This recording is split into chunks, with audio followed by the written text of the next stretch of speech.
जय श्री कृष्ण मित्रों, स्वागत है हमारे YouTube चैनल में। मित्रों, यदि बुढ़ापे में दुख नहीं चाहते तो हमारी ये दो बातें गांठ बांध के रख लेना। प्रिय श्रोताओं, आज मैं जो कहानी सुनाने के लिए जा रहा हूँ वो एक बहुत बड़ी सच्चाई है जिससे हम लोगों के जीवन में बहुत बड़ा सुधार होगा और प्रत्येक व्यक्ति के जीवन में एक दिन ऐसा आएगा जिससे कि हम कामयाबी को छू पाएंगे। इसीलिए मित्रों, हमारे लिए इन दो बातों को अवश्य जान लेना चाहिए। ये कहानी आप सभी को देखनी चाहिए। श्रोताओं, ये तो आपको पता ही है कि बुढ़ापा सबसे कठिन और आखिरी अवस्था है जिसमें इंसान को आने के बाद सबसे अधिक पीड़ा होती है और सबसे ज़्यादा ज़रूरत होती है सहारे की।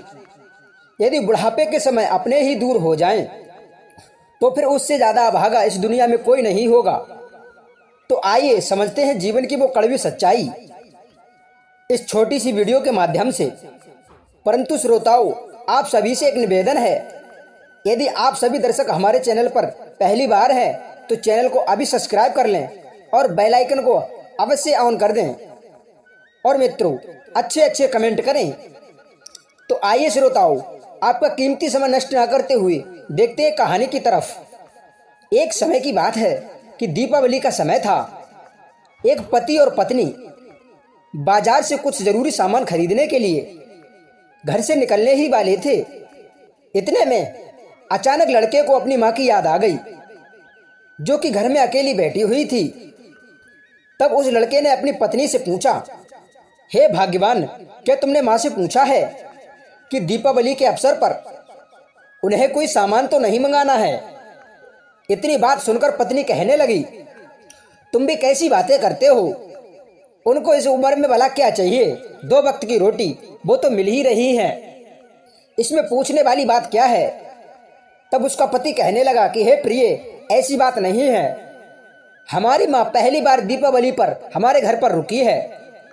वैसे तो वो हर बार दीपावली के समय गांव में ही रहती हैं और मैं इस बात को भी भली भांति जानता हूँ कि माँ के लिए कोई भी चीज़ नहीं चाहिए।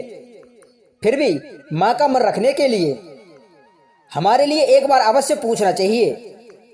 अपने पति की बात को सुनकर के वह पत्नी एकदम अपने पति पर भड़कती हुई बोली, यदि तुम्हारा प्यार अपनी माँ के लिए इतना ही उमड़ रहा है तो आप स्वयं जाकर पूछ लो।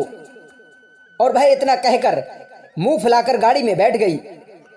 परंतु उस लड़के का मन नहीं माना और फिर वह जाकर अपनी माँ के पास में पहुंच गया और अपनी माँ से कहने लगा कि हे माँ, हम दीपावली का सामान खरीदने के लिए बाजार जा रहे हैं।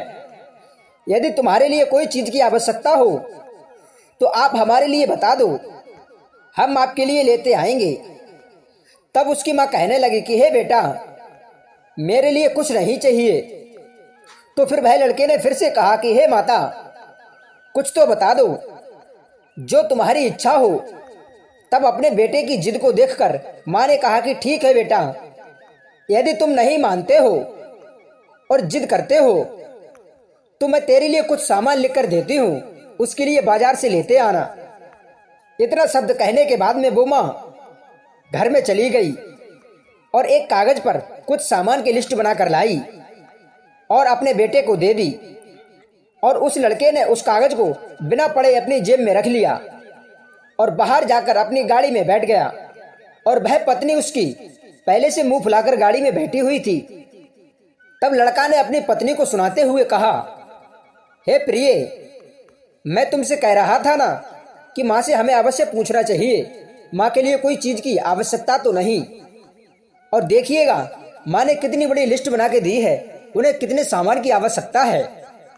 श्रोताओं, कहते हैं इंसान जब तक जिंदा रहता है रोटी और कपड़ों के अतिरिक्त उसे अपने जीवन में बहुत कुछ चाहिए होता है।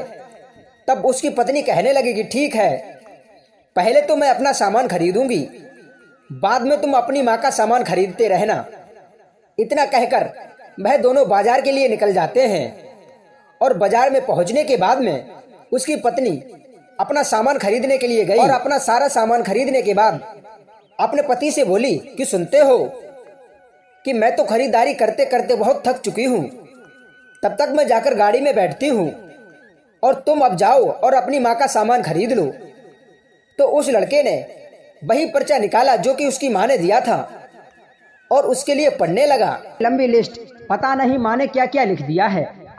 जरूर अपने गांव वाले बेटे बहू के लिए कुछ जरूरत का सामान लिखा होगा। तो अपने पति को यह सब पढ़ते हुए देख करके वह पत्नी बोली, लो अब बन लो सरवण कुमार, माँ के सामान के बिना तुम्हारी रोटी नहीं पचती थी। इतना कहते हुए और वह अपने पति की ओर गुस्से की तरह देखने लगी। इधर जब लड़के ने अपनी माँ का दिया हुआ पर्चा पढ़ा तो पढ़ते पढ़ते उसके हाथ कांपने लगे और उस लड़के की आंखें आंसुओं से भर आईं। उस लड़के का पूरा शरीर कांप रहा था। तो फिर अपने पति की ऐसी हालत को देखकर वह पत्नी घबरा गई और अपने पति से पूछने लगी कि हे स्वामी, आपको क्या हुआ? ऐसा क्या लिख दिया है तुम्हारी माँ ने? इतना कहते हुए उस पत्नी ने अपने पति के हाथों से उस पर्चे को छीन लिया और वह पत्नी अपने पर्चे को पढ़ने लगी। और पर्चे को पढ़ने के बाद में वह पत्नी भी हैरान थी। इतने बड़े पर्चे में सामान की जगह माँ का एक छोटा सा भाव लिखा हुआ था और जीवन की सारी इच्छाएं उस पर्चे में लिख दी थी। उस पर्चे में उसकी माँ ने लिखा था कि हे बेटा, मुझे दीपावली पर क्या किसी भी समय कुछ नहीं चाहिए। यदि तुम फिर भी जिद करते हो तो मेरे लिए बाजार से यदि किसी दुकान पर मिल जाए तो मेरे लिए अपने कुछ फल लेते आना, क्योंकि ढलते शाम के समय मेरे भी जीवन की शाम होती है। मुझे इन गहरे अंधेरों से बहुत ही डर लगने लगा है। हे बेटा, मुझे अकेले रहने में बहुत घबराहट होती है और पता नहीं कब मेरी जिंदगी का दिया बुझ जाए। जब तक मैं तुम्हारे पास हूँ कुछ पल मेरे साथ में बिताया करो, चाहे थोड़ी देर के लिए ही सही। मेरे बुढ़ापे का अकेलापन बांट दिया करो। तेरे पास रहने पर बिना दिए जलाए मेरे जीवन की शाम रोशन हो जाती है। कितनी सालों से मैंने तेरा चेहरा नहीं देखा है।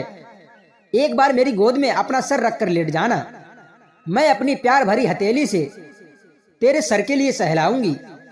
मैं अपने से अपने बेटे को पाकर मैं हंसकर मौत से गले मिलूंगी। क्या पता अगली दिवाली तक मैं जीवित रहूं या ना रहूं। मित्रों, उस माँ के पर्चे की अंतिम लाइन जो थी उसको पढ़ते पढ़ते वो पत्नी भी सिसकने लगी। श्रोताओं, जब माता पिता बूढ़े हो जाते हैं और जिस समय उनके लिए हमारे सहारे की सख्त जरूरत होती है, उस समय हम लोग उनके लिए अकेला छोड़ देते हैं। एक तो बढ़ती हुई उम्र और फिर छीड़ होती सारी शक्तियां, कमजोर शरीर, बूढ़ी आंखें और फिर ऊपर से अपनों की दूरियां उनके शरीर को और ज्यादा कमजोर बना देती हैं। यदि ऐसे में वो जाएं तो कहां जाएं? और वो अपने दुख दर्द की बातें सुनाएं तो किसके लिए सुनाएं? अपने जीवन में बहुत बड़े कष्ट देखे, तूफानों से लड़ गए, फिर भी अपने लिए कमजोर नहीं पड़ने दिया। और जब आज बुढ़ापा आया तो उनके अपनों ने जब उन्हें अकेला छोड़ा तो फिर वो एक शीशे की तरह टूट कर बिखर गए और उनकी सारी आशाएं टूट गईं। ये जो वृद्ध लोग होते हैं हमारे जीवन के एक परम सुख हैं। हम लोगों को उनकी देखभाल करनी चाहिए। इस बात को सोचकर हम लोगों के भी दिन अब निकट आने वाले हैं। कहीं हमें भी अपने हमारे लिए छोड़कर अकेला ना कर दें। उसकी तैयारी तुम आज से ही शुरू कर दो, क्योंकि मित्रों, हमारे अच्छे बुरे कर्म वो हमारे पास लौटकर जरूर आते हैं और जैसे बीज हम बोते हैं तो वैसी ही फसल हमारे लिए काटने को मिलती है। यदि कोई पत्नी अपने पति की बूढ़ी माँ को उसे कभी भी नजरों में नहीं ला सकती और पत्नी उसके बेटे को हमेशा दूर करती है, तो याद रखना वो दिन दूर नहीं जब तुम्हारे बेटे की बहू तुम्हारा बेटा छीनकर तुमसे बहुत दूर ले जाएगी। ये बूढ़े लोग कहीं से बनकर नहीं आते, हम ही और तुम ही उस बुढ़ापे की अवस्था में पहुंचते हैं। ये तो हम मानते हैं कि दुनिया मतलब की है, परंतु इतने मतलबी मत बनो कि जो तुम्हारे जीवन को देने वाले हैं और तुम्हारी खुशियों के सामने उन्होंने अपनी खुशियों की बलि चढ़ा दी, तुम उनके लिए बुढ़ापे में छोड़कर दूर चले जाते हो। श्रोताओं, याद रखना, इंसान को कर्म का फल तो भोगना ही पड़ता है। ऊपर को उछाड़ा हुआ कीचड़ लौटकर वापस आपके ऊपर ही गिरेगा और बूढ़े माता पिता हमारे ऊपर वाले हैं। और हमारे लिए जन्म देने वाले हैं, जिनको मस्तक पर बिठाने की बजाय हम उनके लिए पैरों से कुचलते हैं। दुर्भाग्य है उस माता पिता का जिसने तुम जैसे इंसानों को जन्म दिया। माना कि तुम मजबूर होंगे अपनी पत्नी के खातिर, परंतु तुम्हारा दुख माता पिता के दुखों से ज्यादा नहीं हो सकता। प्रिय श्रोताओं, यदि इस कहानी से आपको कुछ सीख मिली हो तो चैनल को सब्सक्राइब कर, वीडियो को लाइक कर और कहानी को मित्र, परिवार एवं रिश्तेदारों में शेयर जरूर कर दें। मिलते हैं नेक्स्ट वीडियो में, तब तक के लिए राधे राधे।